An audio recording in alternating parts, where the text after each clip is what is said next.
Hola, buen día, buenas tardes, buenas noches a todos los que están mirando este video.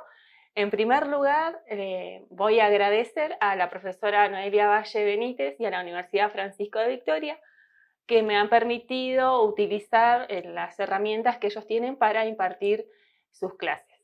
En el día de hoy lo que vamos a hablar es de cómo el organismo se adapta en una situación especial. ¿Cuál será esa situación especial? La fisiología de las grandes alturas. Bueno, entonces, ¿qué es lo que tenemos que tener en cuenta? ¿Cómo es la presión de oxígeno y la diferencia cuando estamos sobre el nivel del mar respecto de la diferencia cuando nos encontramos a 3.000 metros o más sobre el nivel del mar? Entonces, para comenzar, lo que tenemos que tener en cuenta es cuál es el efecto de la presión atmosférica cuando uno está a nivel del mar. Vamos a hacer así, metros, 0 metros sobre el nivel del mar.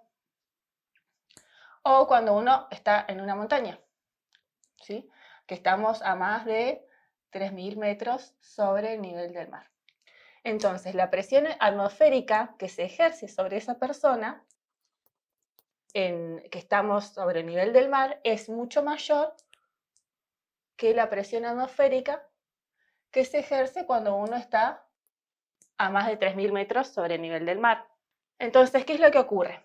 Si la presión atmosférica es la suma de las presiones parciales de los gases que componen el aire atmosférico, si la presión atmosférica en la montaña es menor que la presión atmosférica sobre el nivel del mar, ¿sí? Entonces la presión de oxígeno es mucho menor en la montaña que en el mar. Nuestro dilema es cómo se va a comportar el organismo o qué adaptaciones fisiológicas va a tener el organismo cuando nos encontramos a bajas presiones de oxígeno. Ese va a ser nuestro punto de partida. Lo que tenemos que tener en cuenta son dos aspectos. Primero, evolutivamente, cómo se adaptó el humano a estas bajas presiones de oxígeno y qué es lo que ocurre cuando una persona entrenada o no está ante situaciones de hipoxia o de bajas presiones de oxígeno.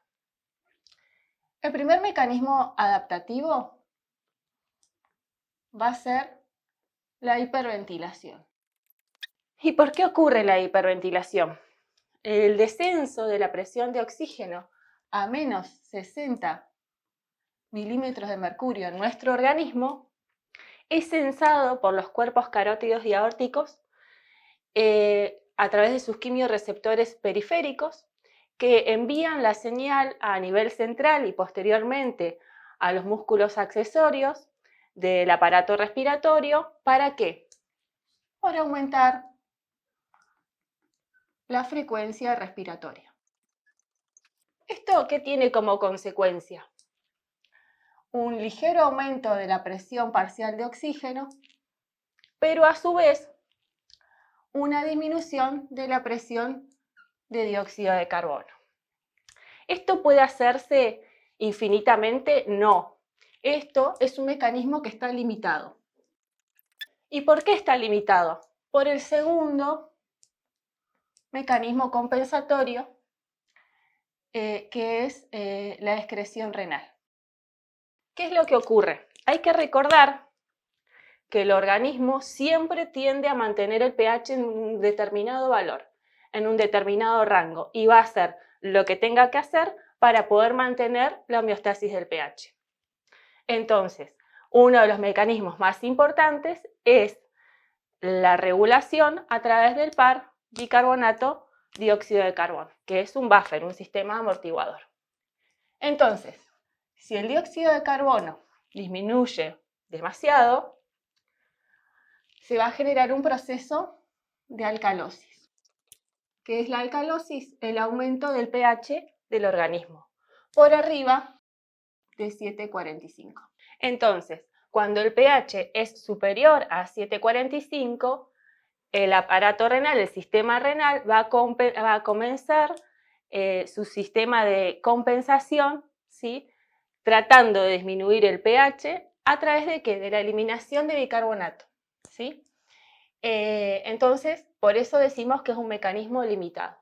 Entonces, en un mecanismo, en una situación de bajas presiones de oxígeno, tenemos hiperventilación, tenemos una ligera alcalosis, que es compensada a través de mecanismos renales, y el tercer mecanismo adaptatorio es que esa misma presión de oxígeno va a estimular al riñón para la liberación de una hormona que es la eritropoyetina, más conocida como EPO. Esa va a ir a su órgano diana, a su target, que es la médula ósea, para la liberación, el aumento de glóbulos rojos, ¿sí? En definitiva, que eso se va a traducir en un aumento del hematocrito. En definitiva, la disminución de la presión de oxígeno en una persona va a generar hiperventilación, va a aumentar la frecuencia respiratoria, va a tener una orina más alcalina por la liberación de bicarbonatos y va a tener una hemoconcentración por el aumento del hematocrito. Bueno, y como les había adelantado, ¿sí? Tenemos que hacer la diferencia entre aquellas personas que son escaladores pero que no viven habitualmente a grandes alturas, de aquellas personas que naturalmente hace mucho tiempo, hace muchos siglos, tanto ellos como su familia vivieron en las alturas. O sea, es una adaptación evolutiva. Entonces, evolutivamente, las personas que viven en los Andes o en el Himalaya, que no es de una vez, sino de mucho tiempo, tienen, digamos, mecanismos de adaptación que lo que llevan es a tener mayor volumen pulmonar, tienen aumentada la capacidad cardíaca y son personas que se caracterizan por tener el torso grande y una caja torácica aumentada.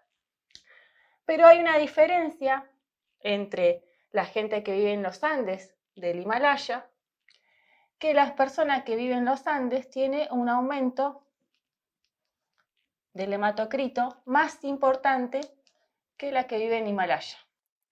Y esto se debe a que la gente que vive en el Himalaya evolutivamente ha mutado un gen que en definitiva lo que hace es que sea menos sensible a las bajas presiones de oxígeno, por ende hay una enzima que no se codifica y en definitiva eso se traduce en que no haya hiperproducción de glóbulos rojos como tiene el resto de las personas. Entonces, esa es la principal diferencia que se debe a una enzima que se llama HIF-1-alfa. Bueno, y por último, lo que vamos a contar es qué es lo que ocurre cuando estas adaptaciones a bajas presiones no se llevan a cabo en el tiempo adecuado, ¿sí? Porque todo esto que estuvimos hablando de las adaptaciones a las bajas presiones tienen su tiempo, sobre todo la cuestión de la excreción renal y la estimulación para la producción de eritropoyetina. Entonces, hay una situación patológica que se llama mal de montaña.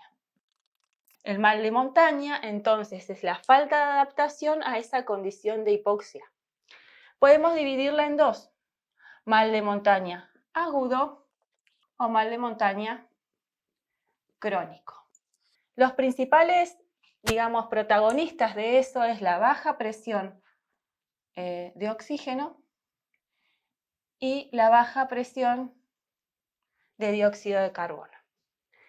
En el caso del mal agudo de montaña, la consecuencia es edema cerebral y pulmonar. Y en el caso del mal crónico de montaña, el principal efecto o consecuencia es el edema pulmonar. Entonces, la consecuencia de la disminución de la presión de oxígeno y la presión de dióxido de carbono son varias. Por un lado, la disminución de la presión de oxígeno, esa hipoxia, tiene un efecto a nivel cerebral que es de vasodilatación, ¿sí? Entonces, esa vasodilatación lo que genera es un aumento de la cantidad de agua a nivel de los intersticios, lo cual dificulta aún más la oxigenación del tejido cerebral. Por otra parte, la disminución de la presión de dióxido de carbono, que tiene como consecuencia posteriormente la alcalosis, puede ser inhibida de alguna manera a través de un fármaco que es la acetazolamida, que lo que genera es la inhibición de la anhidrasa carbónica y en definitiva lo que tiene como producto final sería el aumento de los hidronios libres. ¿Para qué? Para mantener hidronios y evitar aún más la alcalosis metabólica. Por otra parte, el mal crónico de montaña tiene como consecuencia el edema pulmonar. ¿Por qué? En el edema pulmonar hay vasoconstricción masiva de todo el árbol respiratorio. ¿Por qué? Por la baja disminución de la presión de oxígeno. Entonces, donde no es útil, se hay vasoconstricción y eso, en definitiva, a nivel generalizado, tiene como consecuencia el aumento de la presión de la arteria pulmonar, un aumento del gasto cardíaco y, en definitiva, conlleva al edema pulmonar.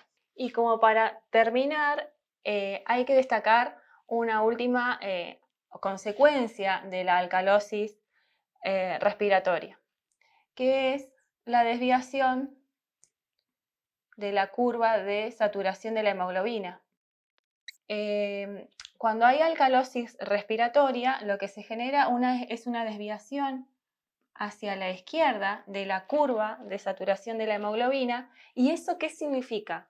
Significa que a la misma presión de oxígeno, a la hemoglobina le va a costar más liberar el oxígeno que en condiciones habituales. Bueno, eso sería todo respecto de la adaptación fisiológica a las grandes alturas. Espero que les haya interesado el video, que haya sido, digamos, esclarecedor en algún punto, y lo que tienen que tener en cuenta siempre es que esto es solo una generalidad, hay que profundizar un poco más acerca del estudio de este mecanismo adaptatorio. Bueno, muchas gracias.